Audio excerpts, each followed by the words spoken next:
Hello，大家好，我是 Tina 酱。2023年的文具大赏从发布呢到现在已经过去1个月了。那这1个月呢，我也集中在使用获奖的这些文具们。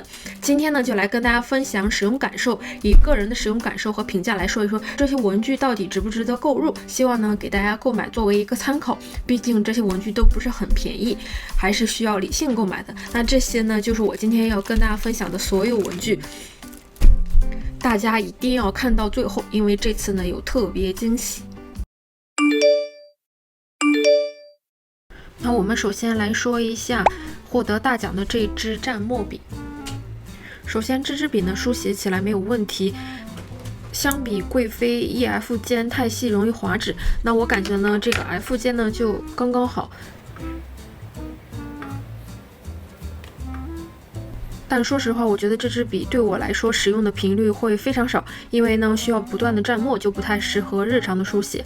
单独练字或者是有闲情逸致的话，是可以选择买这支笔的。接下来呢是获得设计奖的这个可变色的中性笔。那 0.4 毫米呢，真的是我最喜欢的粗细。那它书写呢有百乐 Juice 的顺滑，虽然是可擦笔，但是呢它没有可擦笔笔墨泛灰的感觉。那这支笔的技术呢就在于是根据温度变色，而不是会完全让笔记消失。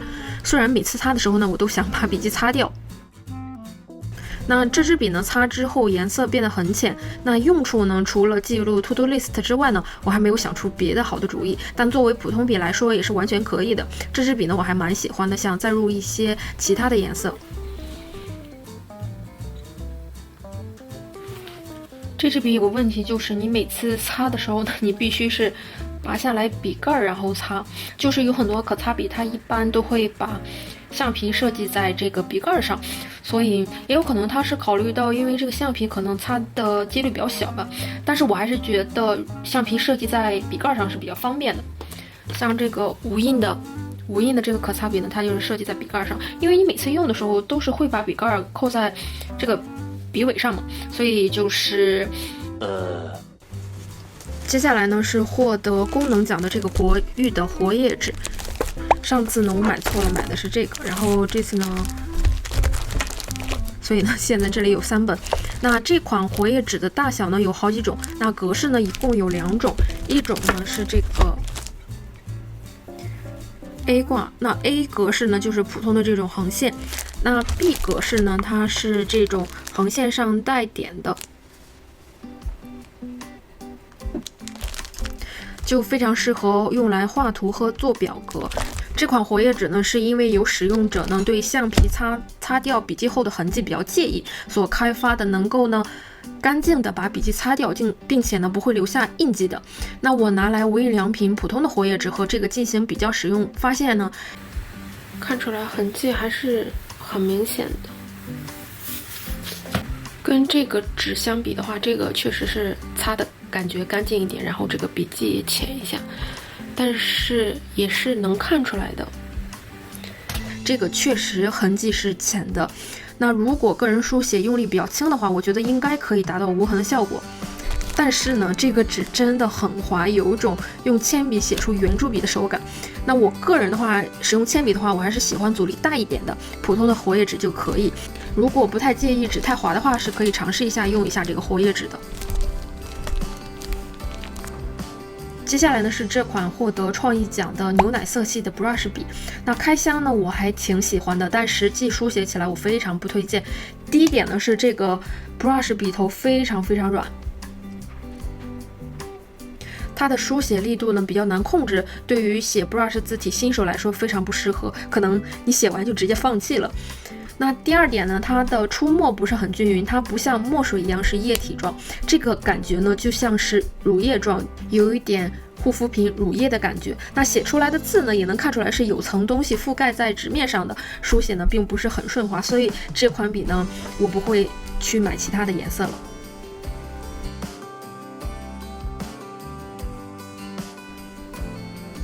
这个呢是获得圆珠笔奖的这个圆珠笔。这支笔呢我使用还蛮久的，第一次使用的时候很惊艳，它的书写感很特别，感觉非常轻盈的就能书写出字来，而且呢它的书写噪音也很小。这支笔呢还进行了减轻按笔的声音的设计。这个呢是获奖的那支笔，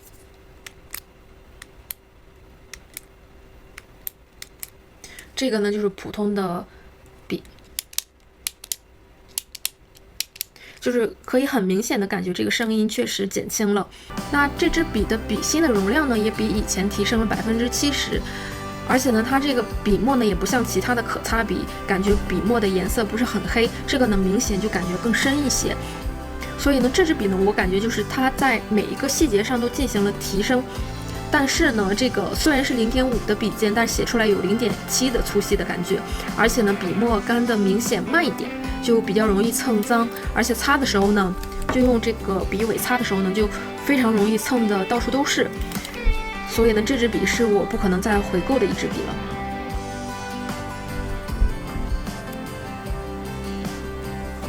接下来呢是这个多功能笔讲的这支外形非常可爱的笔。那这支笔呢，不管是它自带的这个圆珠笔，还是呢它的自动笔，书写起来都没有问题，但就是非常普通，并没有很出彩的点。但是呢，这个价格却要2000多日元，我就觉得有一点。那这支呢是获得自动铅笔奖的这支看起来非常高级的自动铅笔。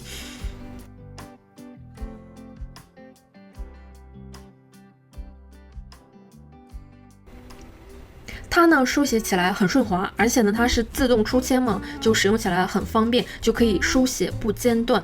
但类似的自动笔很多，如果按照这个价格的话，选择也非常非常多，所以这支笔呢，我并不是非常推荐。接下来呢是这支获得彩色笔奖的双头彩色笔，它这个方形的笔头我觉得是挺可爱的，感觉有很多发挥的空间。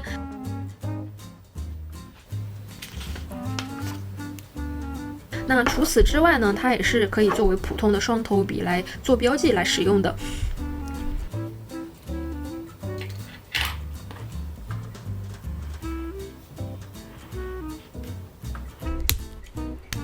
那这个细头呢，书写起来也不错。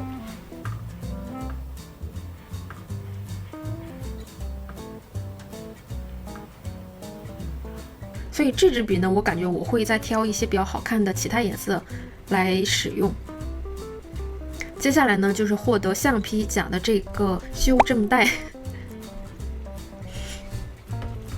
它的橡皮呢是这个样子，然后它的修正带呢是这样，就是非常像。而且它真的非常小巧，易于携带，使用起来呢也没有问题。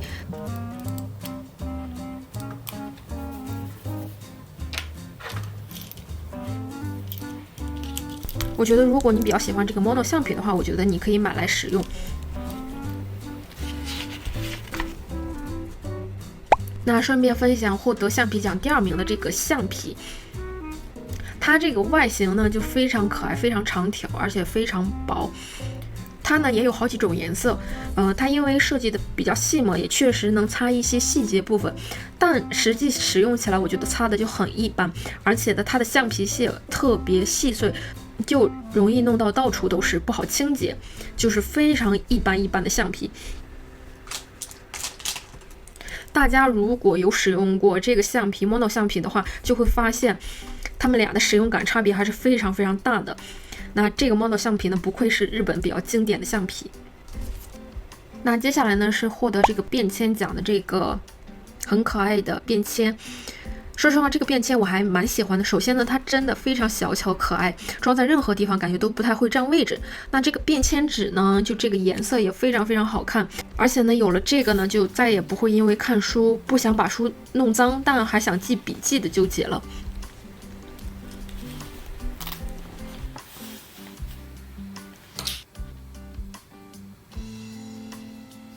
用起来确实没有非常方便快捷，但是呢，它的好处就是可以保持书籍的整洁，所以呢，就是看个人的喜好，看个人的需求。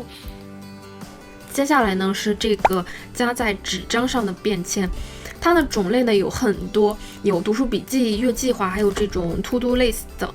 那纸张呢是这种非常淡淡的黄色。不管是它这个格式的设计，还有纸张的颜色，我都蛮喜欢的，所以呢，我就一下子买了这5个系列。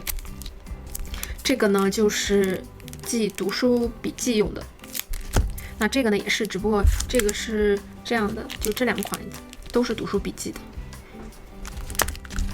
那这个呢就是一个 to do list 的，这个呢是计划，它是这种方格的。然后呢还有一个呢，这个是月计划。接下来说一下那个获得手账奖的。那个手账本呢我并没有买，但是同系列的笔记本呢我有买，因为呢这个笔记本呢也是去年的笔记本奖。那它这次呢设计成了手账本，就是手账本奖。它这个系列的笔记本的特点呢，就是它这个线圈环非常非常软，如果你这样铺平来书写的话，是完全不会影响你书写的。而且呢，它这个纸质也蛮不错的。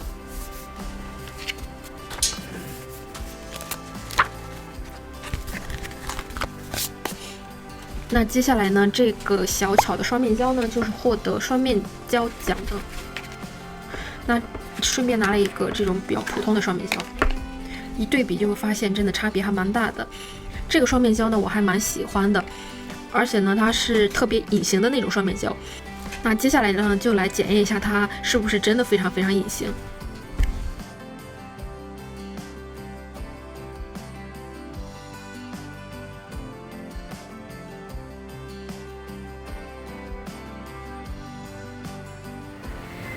这个呢是左边呢是获奖的这个双面胶，右边呢就是普通的双面胶，还蛮明显的是吧？就是很隐形，然后右边的话就是非常明显是粘过胶的。我觉得这个双面胶还不错，还挺好的。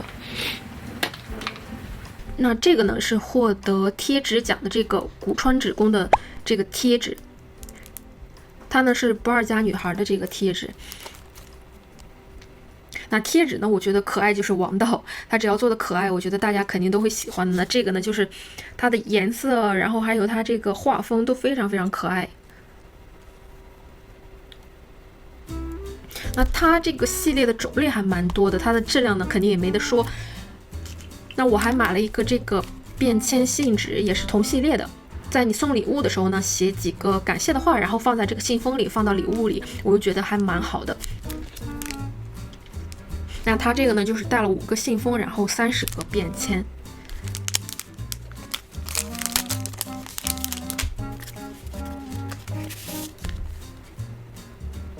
然后它这个便签的纸张呢，都是这种盒纸，好像都是盒纸吧。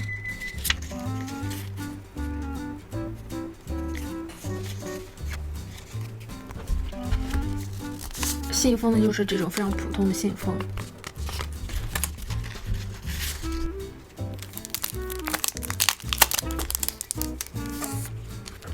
把这个贴纸拿出来，好好看哟！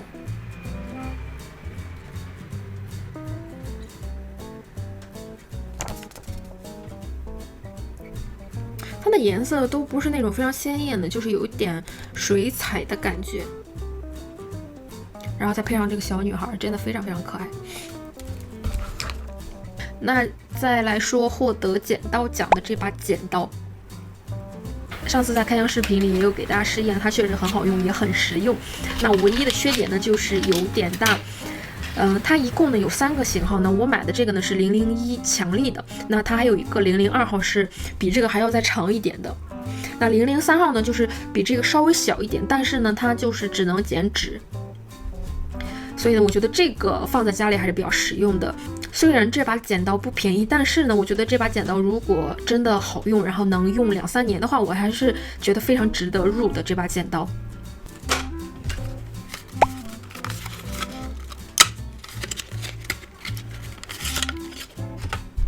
最后呢，来说一下，好像今年新增加的一个新奇研究所奖，得奖的呢是这个30铅笔的触控笔。首先呢，我觉得它是一个有意思而且有意义的文具，因为呢，它确实能解决很多人手不太好触屏的问题。比如我老爸，他的手呢就有些老茧，他触屏就很不方便，还要把字号呢调节到最大的那个。有没有同款父母？所以呢，这次呢，我又打算把这个笔呢给我老爸用。而且呢，我觉得他把触控笔设计成笔的外形，感觉相比那些金属的比较冷冰冰的金属的触控笔，这个呢感觉会更有温度感。但有一点呢，就是它携带起来不太方便，希望呢以后能有所改进，设计的小一点。那以上呢就是这次文具测评的全部内容，希望呢对大家有帮助。那顺便呢跟大家分享一个好的消息，那就是我终于要在今年4月份回国了。那这次回国呢，我会带很多文具，包括这次文具大赏的文具们，因为呢我知道这些文具在国内很难买到，所以呢这次呢我会把各种文具包成20个文具大礼包送给一直支持我的你们。